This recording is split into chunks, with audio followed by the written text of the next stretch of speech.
Welcome, everyone. I'm Sophie Hokaveen, Data Access Officer for the Canadian Longitudinal Study on Aging, or the CLSA. Thank you for joining us for this webinar, Exploring and Visualizing Stratified Genome-wide Association Study Results with PheWeb2.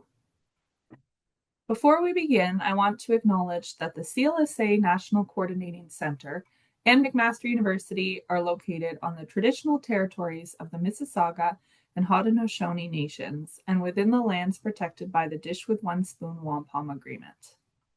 The University of Montreal acknowledges that it is located on unceded Indigenous territory and wishes to pay tribute to those who, since time immemorial, have been its traditional guardians. It expresses its respect for the contribution of Indigenous peoples to the culture of societies here and around the world.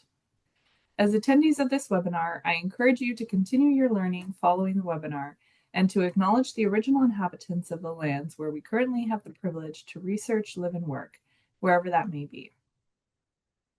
Before we begin, let's review a couple of housekeeping points. Everyone but the presenters will be muted throughout the webinar. If you need to change or test your audio, you can click Audio Settings on the bottom of the Zoom window. At the end of today's presentation, there will be a question and answer session.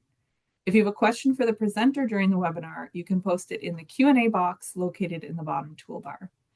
The questions will be addressed at the very end of the webinar, and these questions will be visible to all attendees.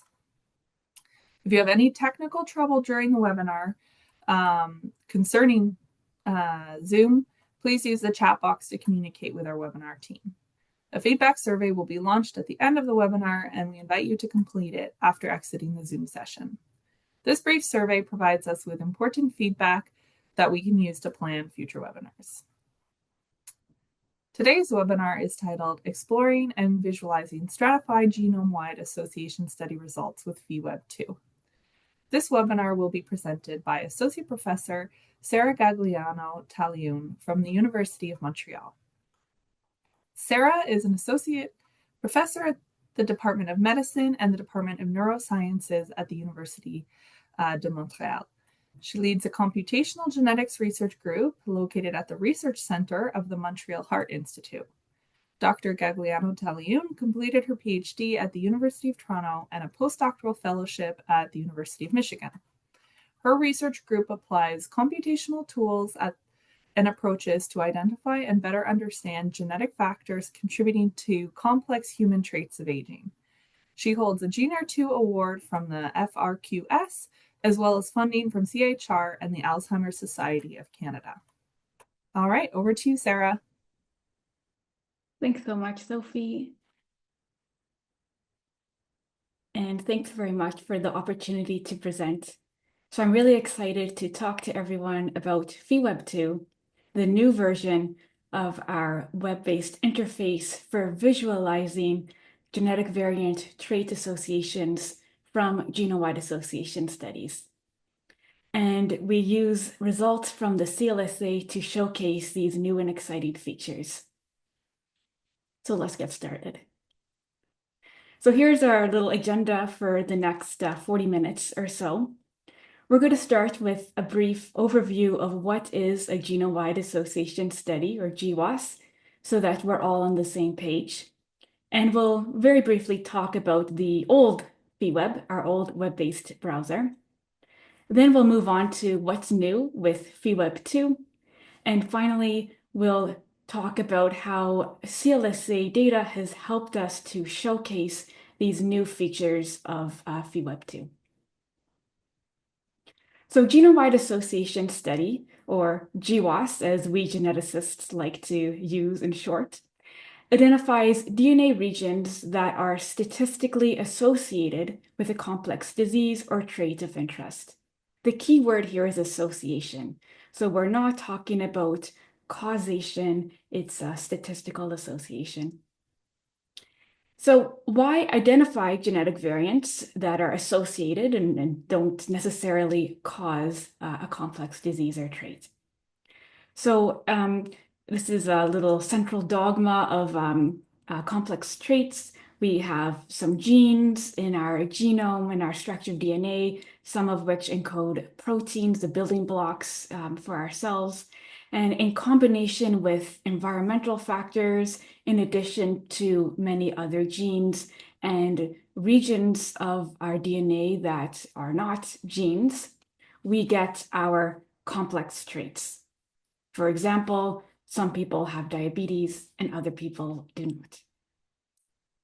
So the first reason of the utility of understanding and conducting a GWAS to understand genetic variants that are associated with, let's say, diabetes in this case, is to understand the biology.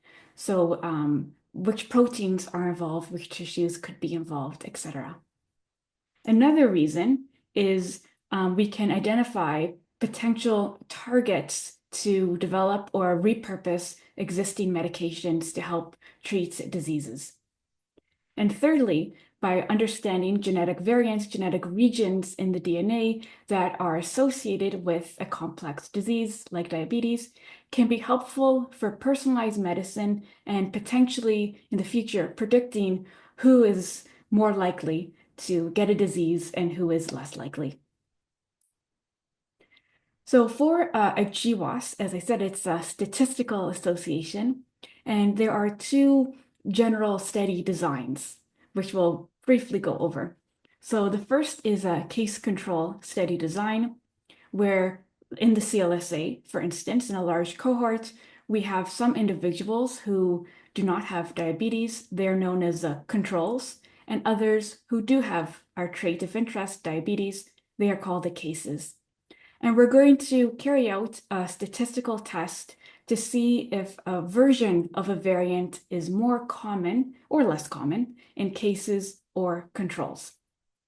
So across our genome, our DNA sequence, there are certain positions where there is polymorphisms, where there's differences amongst people, and that's called a genetic variant. They often have an ID that starts with an RS, and we'll see some of those later in the presentation. So at this specific position in our DNA sequence, we can see that some people have a T and some people have the G version. These are called alleles. And for GWAS, what we do is at each genetic variant, we're comparing the frequency of one version. So let's say version G in our cases with diabetes or whichever trait of interest and our controls. So here we can see that the frequency is higher in cases, 50%, and in controls, it's only 17%. And we do a statistical test to determine, is this difference significant? We obtain a p-value, and if the p-value is significant, we reject our null hypothesis, and we accept our alternative hypothesis, which is the frequency of this allele in cases is not the same as the frequency in controls. So we have a genetic association. Allele G is associated with diabetes. The second study design is when we have a quantitative or continuous trait, so levels of cholesterol, height, or example here will be waist to hip ratio. And the theory is more or less similar. Again, we have a group of individuals in the CLSA in our case, and we know their waist to hip ratio trait value. And at each genetic variant, we are testing to see if their DNA sequence at this specific position is associated with waist to hip ratio. So here we can do a regression to test for significant difference. And our null hypothesis is that the slope of this regression line is 0. It's a horizontal line. The genetic variant is not related to waist to hip ratio, our trait of interest. If we have a significant p-value, we reject the null hypothesis and we say that this genetic variant is indeed associated with our trait of interest, waist to hip ratio. Okay, so in genetics, we like our plots to visualize these associations across all the genetic variants tested in our DNA. And there's hundreds of thousands nowadays often millions of genetic variants that we can test. And this type of plot that is used to visualize and summarize all the p-values, so whether or not the genetic variant is associated with our disease or trait of interest. This is called a Manhattan plot. We have our significance threshold denoted by the red horizontal line, and all of our dots that are going to appear, which are our genetic variants. Those that are below the line, there's no evidence of an association. Those regions aren't statistically related to the traits tested. And those above the line, there is evidence for an association.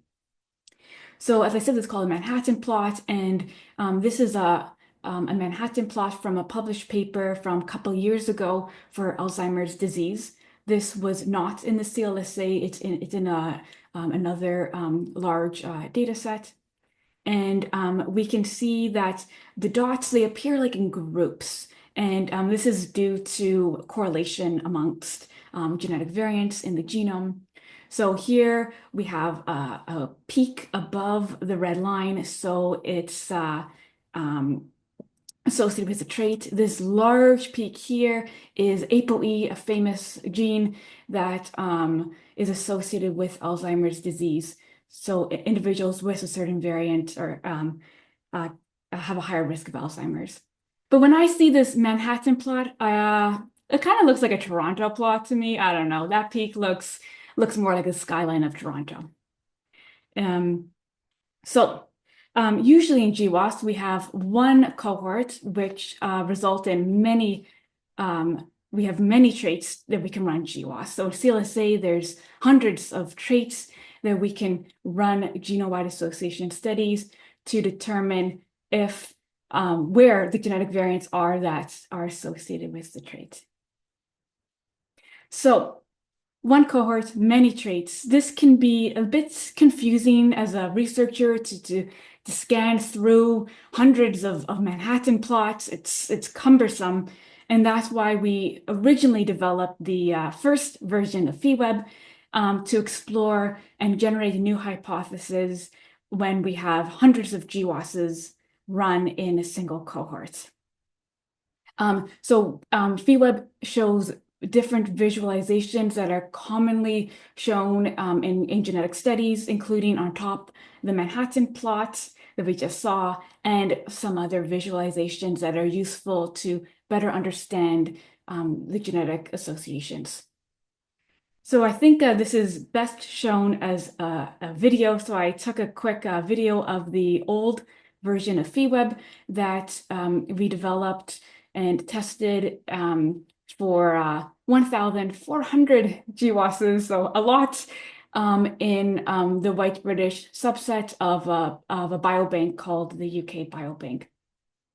So I can search for a disease of interest or a gene. Here I'm searching for breast cancer. And in the UK Biobank, this is a Manhattan plot. So the dots here above this gray line are significantly associated with breast cancer. And everything is interactive. You can see I'm hovering over the dots and I'm getting more information on the statistical tests run and also information about the actual genetic variant. So this is a very intuitive and visually nice way to browse through results to better understand the data. So we talked about one cohort can have many traits. You have many GWASs, the utility of PheWeb to browse through those hundreds or thousands sometimes of results. But now stratified GWAS are becoming more and more common. And when I say stratified, what I mean is you run your statistical tests, not just on the full cohort, but on stratifications, on subsets of the data to depending on your biological question that you're interested in.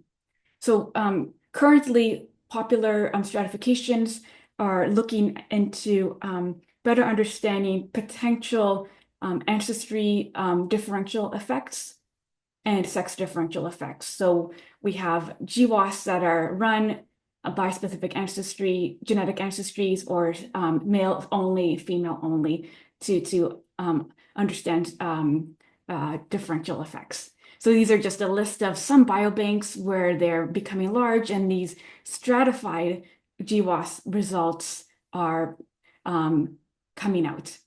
And as you can see on the bottom, I've added CLSA, which was the cohort that we are used to run stratified GWAS results.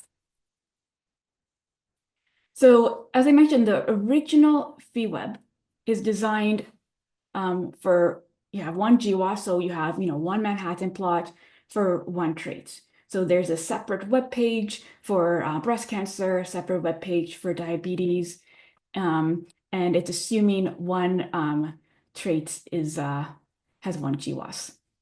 So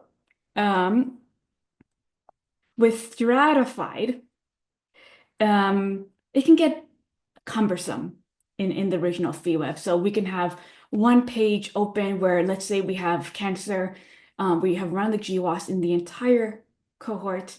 We've also run an analysis just in our female-only individuals in the cohort, male-only. Maybe we've run some ancestry-specific analyses, let's say European genetic ancestry analyses. So you can imagine this can be a bit awkward and not very intuitive to rapidly compare our different stratifications. Separate pages, it's clunky. So this was our goal to introduce PheWeb2 to solve this issue and to adapt and basically completely redesign the original PheWeb to meet the current needs of the field, which is to better visualize and intuitively explore and compare stratified genome-wide association study results. So the base PheWeb, we completely actually rewrote the code, the web interface, and also the back end. So how we insert the genetic data association results into the web interface. So we completely rewrote the code into a more dynamic and a cleaner script. And of course, the primary change, of course, is in the base PheWeb. You can't really compare stratifications. You have to open up different web pages. It doesn't really work. But in the new PheWeb, we introduce new visualizations so that it allows for interactive, quick side-by-side comparison of stratifications that are user-defined. And finally, the base version of PheWeb, it was kind of isolated with regard to programming terms, whereas the new version of PheWeb, we've added what's called an API, which allows PheWeb in theory to kind of cross-communicate with other PheWebs for other data sets or other resources that also have an API. So this is more an improvement with regard to individuals in bioinformatics and the programming side of things. So this work, PheWeb2, it actually, coincidentally or not, just came out today in Nature Genetics. So it was published earlier this morning, and we're really, really thrilled about that. So sharing PheWeb2 with the broader research community to foster hopefully new discoveries with regard to genetic variants that are associated with diseases.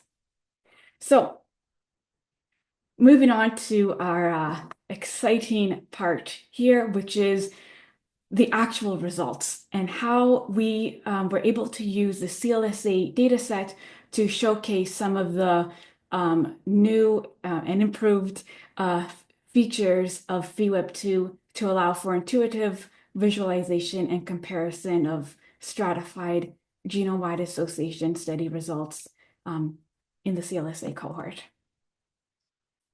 So quick recap, CLSA has a very good size number of participants, over 26,000, and there's hundreds of phenotypes or traits that are available at baseline, which was our focus here, and provided a great opportunity for us to use CLSA in PheWeb2.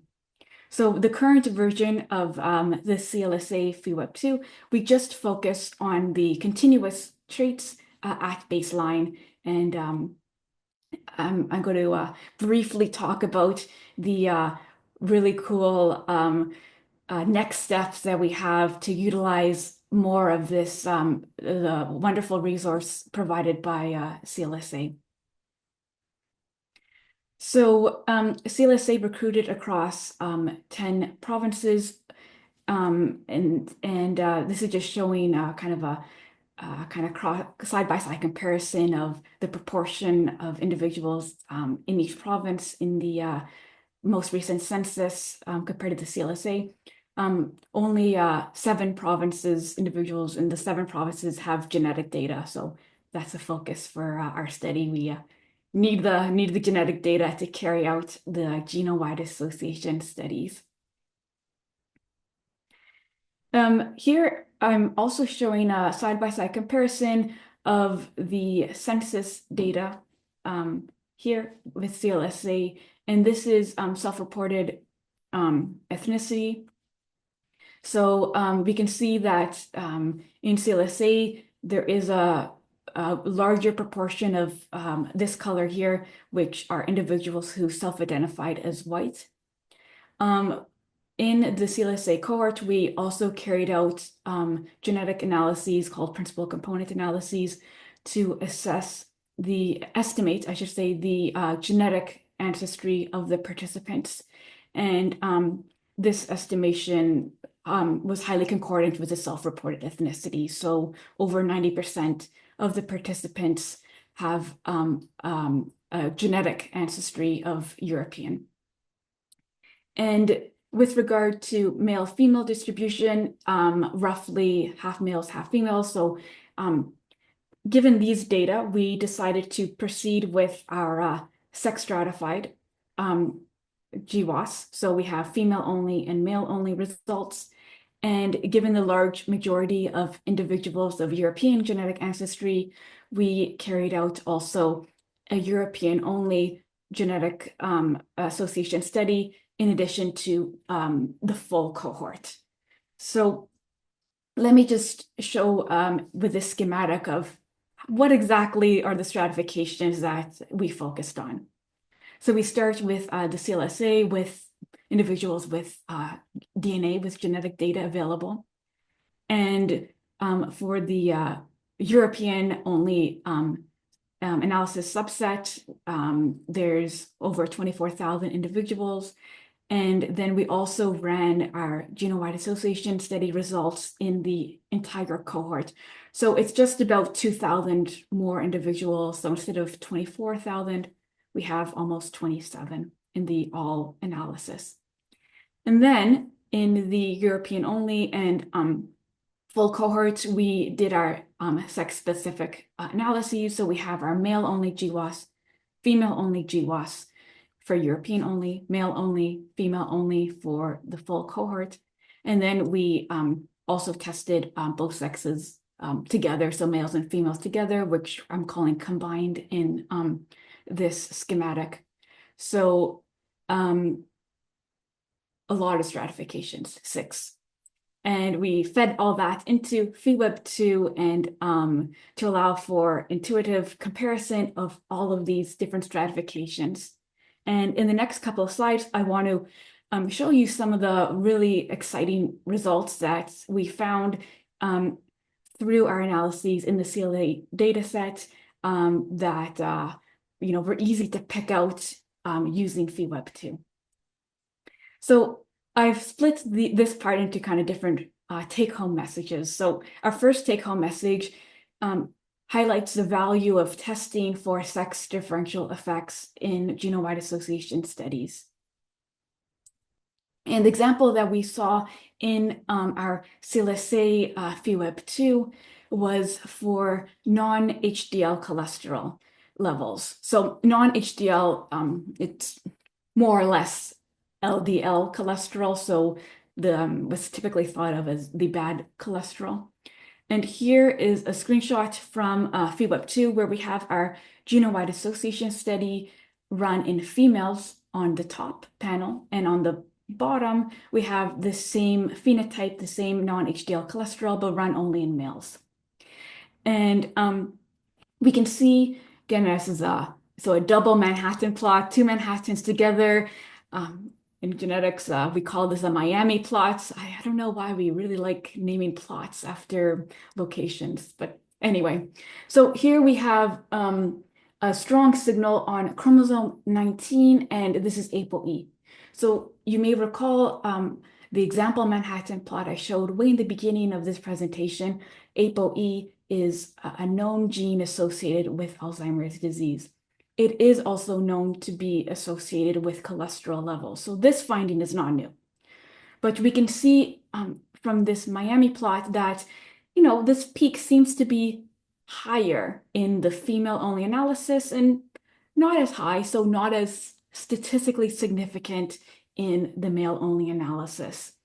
We can see in our table that it is the T allele at this specific variant called RS7412.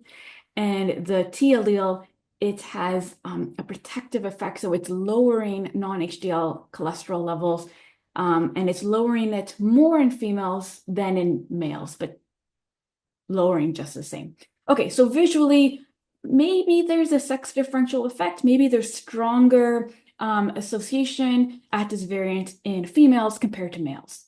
Well, in PheWeb2, we incorporate into our visualizations results from a statistical test called a sex by genotype interaction test, where we can quantitatively determine if there is indeed a sex differential effect at ApoE. And the answer is yes, there is. So these are results from our sex by genotype interaction. The dashed line here is our significance level. All the dots, the variants above that line, show evidence of a differential effect in males than in females. And ApoE, our top variant, RS7412, is indeed showing stronger effects in females than in males. So just want to speak a tiny bit more about RS7412. It is actually associated with reduced risk of Alzheimer's disease. It is known to be associated with decreased levels of non-HDL cholesterol.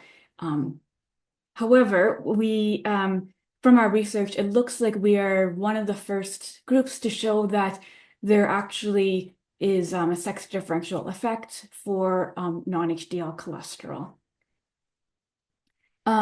Just another paper that came out recently hints at a potential sex differential effect at ApoE for very similar traits, low density lipoprotein LDL cholesterol. In this plot, it's not testing for an interaction between sex and the ApoE genotype here. It's testing to see if the local heritability, so the genetic contribution at ApoE, is larger in males or in females or vice versa. So in their study here, which was carried out in the UK Biobank, a very large cohort, they determined that there could be more genetic variants explained in females than in males at ApoE. So could be extrapolated as a sex difference, which we indeed saw in the CLSA analyses.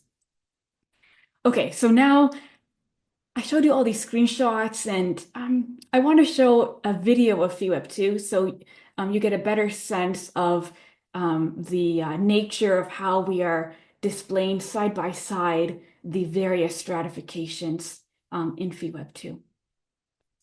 So here I'm going to be searching for non-HDL, the trait that we just looked at. And what loads on this page is our Miami plot, so our two Manhattans. I can again easily hover over information, and you can see at a glance, I can change which stratification I want to show. So we ran 6. I can adjust which one I want on the top, which one I want on the bottom, depending on the research question that I have. There's an interactive table below that is in sync with the plot. I can transition to showing the interaction, so whether there are sex differential effects at specific genetic regions. So this is kind of a replication of what we just saw in the screenshot. So again, I can use the table and get information about the statistics. I'm just going to go back to the GWAS results to show how we transition to the other view. We saw this view, it's called the locus zoom view for the previous PheWeb. Here you can see instead of one plot, you can adjust how many plots you want to see. There's one plot per stratification. Different information available through that. And again, rapid transition to the third type of plot that's shown in PheWeb2. And if I can go crazy and explore here and focus maybe on certain types of traits. I can change which stratifications I want to show up on the screen. Again, the purpose is to allow for flexible manner to answer the research questions that researchers are maybe interested in. So that is a little quick overview of PheWeb2. Moving on, 2 more take-home messages. So I put these ones together because the example actually addresses both of these messages that I'd like to share with you all today. So the message number 2 is that our CLSA PheWeb2 demonstrated to us the utility of carrying out genome-wide association studies in the full cohort in all ancestries. And message 3, it demonstrated to us the importance of testing genetic variants also on chromosome X, not just chromosomes 1 to 22, known as autosomes. Okay, so for this example, I'm looking at here another view from CLSA PheWeb2. This view is for a different trait. This is for hemoglobin levels. And we can see on the top, instead of male and female stratifications, I've picked a different stratification to show in the plot. So on the top, it's the GWAS in all genetic ancestry. So in the full cohort of 26,000 had genetic data and hemoglobin levels assessed. And on the bottom panel of this Miami plot, it's the GWAS results in the European only subset, which again it's quite large, so it's 24,000.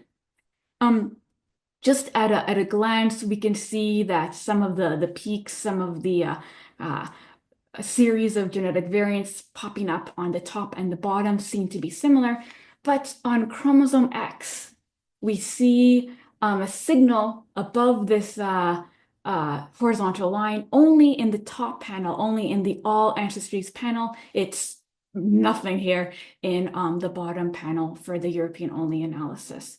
And again, just a note, reiterate, we only have 2,000 more individuals in the top panel compared to the other. Okay, so this specific gene on chromosome X that came up, it's a gene G6PD. It's known to cause hemolytic anemia, so related to our trait that we assessed there, hemoglobin levels. So again, it's not a new signal. Actually, the top variant in our Manhattan plot peak, it actually causes hemolytic anemia due to G6PD deficiency. So again, GWAS tells about association, but this is external data where it's being tested to show that this variant is pathogenic. It seems to be causing at least this disease. Okay, so in the Miami plot I showed you, we saw a signal on the all ancestry analysis, the top panel, but nothing on the European only. Why was that? And the reason is actually this genetic variant, which I've put the RSID in the header here. It is common in certain genetic ancestry groups, and it's not found in other genetic ancestry groups. So this here is a screenshot from a resource where you can assess frequencies of genetic variants across the world's populations. And the frequency here in African genetic ancestry individuals is around 12%. But we can see that in individuals of European genetic ancestry, 0. So this position in the DNA is not polymorphic. It's not different in European genetic ancestry individuals. So essentially, in our CLSA PheWeb, there's no results. The variant is not tested in the bottom panel in the European only. So really highlighting the importance of including individuals of diverse genetic ancestries into genome-wide association studies, even if in the cohort, they make up a minority, as in the CLSA, this example really highlights the utility of including everyone in our genetic studies. This signal, it's been published on before, so it's not new. There was a couple of papers that came out. I've just put one here from a study that is US-based, NHLBI funded, TopMed study. They carried out a GWAS for hemoglobin levels in African Americans in the United States, and they found a significant association with our variant of interest and hemoglobin in this African American population. And in the UK Biobank, that paper that just came out actually a couple of months ago, in their all ancestry analysis, so they looked at individuals of Black British, White British, everyone in the UK Biobank, they also identified this signal. So this example highlighted the importance of including individuals of all genetic ancestries into genome-wide association study results. And at the same time, it highlights the importance of including variants on chromosome X. So chromosome X, it's still understudied in GWAS due to historical and technical reasons. Just here, I'm quickly showing a little plot where on the x-axis, we have the length of protein coding genes in our structure of DNA. And we have the number of variants present in a database of GWAS results called the GWAS catalog. And each dot here represents a different chromosome. So we can see there's more or less a linear trend. So the bigger chromosomes like chromosome 1, it's going to have more associations in this resource of GWAS results compared to a smaller chromosome. 21 is really quite small. It doesn't have as many results in the catalog. But then there's a disconnect for chromosome X over here. It's quite a big chromosome around the size of chromosome 8 or chromosome 9, but we can see that there's very few, relatively a few associations present in the GWAS catalog resource due to it being still understudied. So for the individuals working on genetics out there in the audience, please include a chromosome X in your genome-wide association study. Of course, in the CLSA, chromosome X genetic data is available, which is very, very valuable for the field. So I would encourage everyone to assess genetic variants on the X. Okay, so in summary, if I had to summarize this presentation in one sentence, it would be that PheWeb2 allows for intuitive visualization, sharing, and comparison of stratified GWAS results. And I hope that using the GWAS results that we generated from the CLSA, I was able to convince you of this message. So now I challenge you of how will you use PheWeb2? So will you be amongst a group of people who will be looking at our PheWeb2 created for the CLSA data set at baseline, scanning through and looking at traits of interest, your genetic variants or genes of interest, and trying to understand the results? Or maybe you have your own data set or cohort with hundreds of traits, and you think that it would be really cool to have a PheWeb2 set up for your own cohort. If so, all the code is available on GitHub, and we actively check the issues on GitHub and respond and are eager to help out new users. Or maybe you think this is really cool, but you know, you want to see more. And if you are in that bin, I have news for you that this is just the beginning of PheWeb2 and also the CLSA analyses. We are currently, the team is currently hard at work adding other types of traits that are available in CLSA. So binary traits, so like diseases rather than cholesterol levels and continuous traits that we currently have loaded. Ordinal traits, so categorical traits from the questionnaires, and we have a lot of exciting next steps or current steps that we're working on to use this wonderful resource and populate a PheWeb2 with new data to make new discoveries across the DNA sequence. So I had the privilege of speaking to you all today about PheWeb2. Of course, this was a huge amount of effort by many, many, many people. I've just listed the co-authors of the paper that just came out here, and a special acknowledgement for Justin and Hongyu, who are, well, one just graduated of a master's and one is currently a master's student, who are joint co-first authors on this paper, who put in a tremendous amount of work. And I wish this page was bigger so I can include really all the names of the people who are involved, but restricted by the slide. I also want to do a special thank you for the CLSA participants. So, without the participants' generous donation of their data, this would not have been possible. So very grateful for the CLSA participants and for CLSA as a whole for really supporting us in this work. This is a CHR funded project, so we also acknowledge CHR.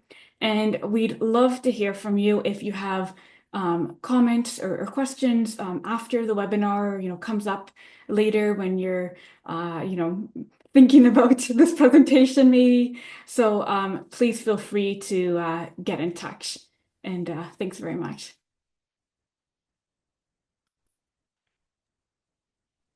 Great. Thanks so much, Sarah, for your excellent presentation. We will now open it up for questions. So just as a reminder, muting will remain on, but you can enter your questions in the Q&A box in the bottom of the Zoom window. So we have one question, but before I share that one, I wanted to ask, is this resource then available publicly, like freely for anyone to access? Okay. Yeah. Do you have to log in or it's just there? No. Yeah, thanks, Sophie, for the question. So yeah, it's publicly available. There's no login required. So I think on the screen I had some QR codes. They go directly to either the CLSA PheWeb, where you can right away browse through the results. Again, no login required. Or to the GitHub. So for those more in the bioinformatics side of things, if you want to look at the code, again, all the code is freely available. And I know that my email and my corresponding author's email was put in the chat. So if you have any troubles with that, please send us an email and we can send out the links. Awesome. Thank you. Okay, so first question from Juliana Miranda Cerquera. Great talk. Thank you. I especially appreciated the emphasis on the importance of not overlooking the X chromosome in GWAS. I have one question though. Given that conditional analyses of HLA peaks to identify non-HLA associations are typically performed prior to PheWeb analysis, particularly for autoimmune diseases where the HLA region plays a major role, does PheWeb2 incorporate or otherwise represent the complexity of the HLA region when visualizing or interpreting these more specific associations? So thanks, Juliana, for this question. The short answer is no. HLA is treated just as the other genetic variants across the genome. Absolutely would be a very interesting avenue to pursue to better adapt the tool to account for the inherent differences and complex LD of the HLA region, but the short answer is no, that's not currently a feature. Thanks, Sarah. Next question or comment from Andrew Patterson. Thanks, Sarah, for a great presentation on all your work on the browser. It looks very helpful. Just a minor comment. In your G6PD example, I think the trait you used was HbA1c rather than HgB by looking at the browser and Manhattan plots. Yeah, thanks, Andrew, for pointing that out. You're absolutely right.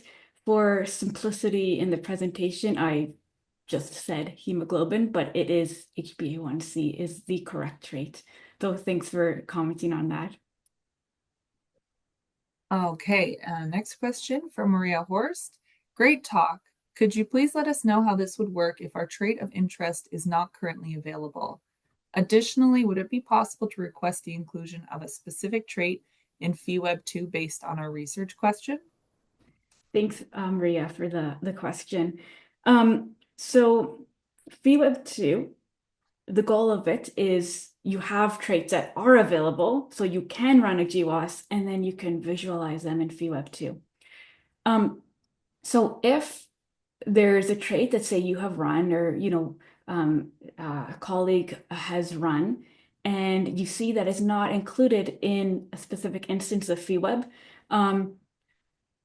we are thinking of ways of how we can get that trait included. So this has come up in our kind of discussions with some testers for PheWeb. So this is definitely on our drawing board. But yes, currently, if it's not in the PheWeb2, it's not there. But it's something we're actively thinking about of how we can allow for inclusion of traits that others have run. Great. From Andrew Patterson, is it easy to present 2DF results like G plus G times E? Yeah, thanks, Andrew, for the question. Currently, for PheWeb2, how we've set up the new visualizations, it wouldn't be so straightforward. We would need to think of a different way to visualize that. But again, we're in active development of trying to expand PheWeb2 to meet current and future research needs in the community. So it's something we should think about. Thanks. Okay, next from Ugochukwu Odimba. Thank you for the wonderful presentation. I have just one question. How many principal components of genetic ancestry were included in the model for all cohorts, ancestry-specific and sex-specific analyses? Thanks for the question. So for all analyses, we included the first 20 principal components. For the male only and female only, those are not recalculated. Like there's not male only PCs or female only PCs. However, for the European genetic ancestry analysis, that subset, they do have their own set of PCs, principal components that we recalculated, but it's always 20 in all the stratifications. Thanks for the question. Great, thank you. We don't have any further questions that have come in. We have a couple minutes left. Oh, here's one more just come in. So for the non-HDL example, did you adjust for lipid medication? Could this be causing sex differences? So thanks, Andrew, for the question.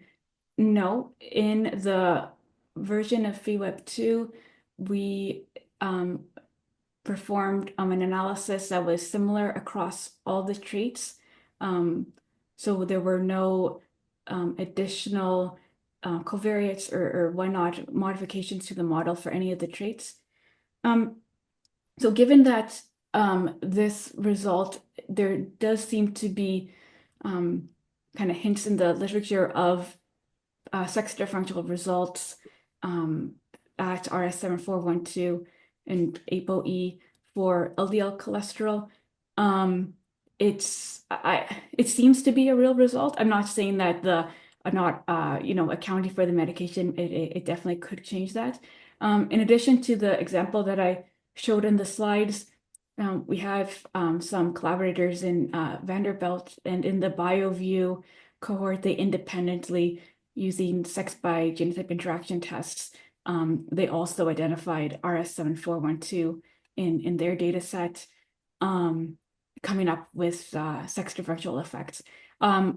Whether they included information on medication, I don't recall, but it's something to look into. But I think given these kind of independent lines of evidence, it seems that it could be a real sex differential effect for cholesterol at this ApoE variant. Thanks. Okay, so yeah, if there's any last questions to squeeze in, we have maybe a minute. But yeah, just thank you, Sarah, for your presentation. And we appreciate you participating in our webinar series. I'd like to remind everyone that the deadline for the next applications for CLSA data or the deadline is April 8th, 2026. We just had a deadline last week. So for more information, please visit the data access section on our website to review available data as well as additional details about the application process. And friendly reminder to all data users to please keep us updated on any changes that affect your agreements. So if you've moved institutions or your team has changed, as well as if you've had a trainee graduate or move to a new position, please reach out to us at access@CLSA-ELCV, -ELCV with any questions or updates. And one last reminder to please complete the anonymous survey upon exiting the Zoom session. So we thank you again for attending and participating in today's webinar. The next CLSA webinar will be held in approximately 1 month's time. You can visit our website, clsa-elcv.ca/webinars for more up-to-date information and to register. And if you or a colleague is interested in presenting a webinar, as Sarah has done today, please reach out to the webinar team. They've provided the link in the chat box. The recording of today's webinar and the slides will be available in the coming days on the CLSA website. Thank you again for your attendance. Take care, everyone.